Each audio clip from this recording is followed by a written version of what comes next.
when I first got involved in hip hop, you know, seeing everybody saying it's just a trend, it's not going to last, and yada yada yada. You know, me personally, I felt like it was here to stay because just the whole attitude that everybody had about it, you know, it just reminded me so much of the beginning stages of rock and roll. You know, what people said about rock and roll, and look what that became. You know, and I felt like, okay, here's another form of young, rebellious music that the older generation don't understand and want to belittle, but they're in for a big surprise because this is going to stay. Once I started seeing artists like Run DMC, Beastie Boys, LL, I knew then, I'm like, okay, this is branching out into something different. And then just with the understanding of hip hop, it's like, you know, musically it has no origin. So that means that as far as life goes, it has no boundaries. You know, it can combine with rock music, reggae, jazz, disco, techno. An MC can rhyme over any one of those genres of music and call it hip hop. So therefore, you can go any direction with it. The current state of hip hop, you know, it's like when I look at these young artists today, I smile and I say, wow, that's amazing, you know, how business-minded some of these young cats can be. Because, you know, that wasn't our mentality back in the days. You know, we were more focused on the music, you know, not the business side.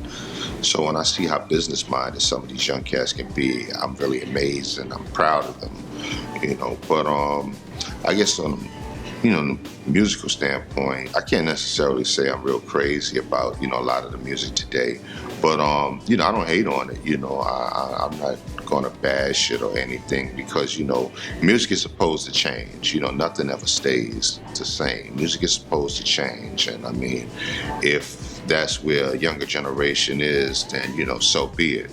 But, I mean, you know, I just will say I would love to see music, I guess, be a little more conscious and have, you know, more lyrical content just for the sake of preserving the music, you know, so it don't get thinned out and, you know, what it's all about just becomes irrelevant, you know, for that sake.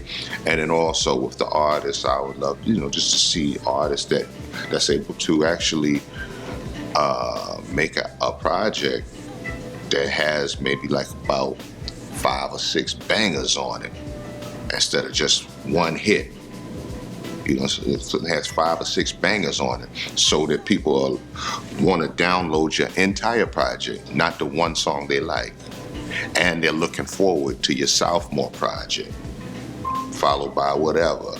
You know, this type of thing where fans want to have posters of you on their wall.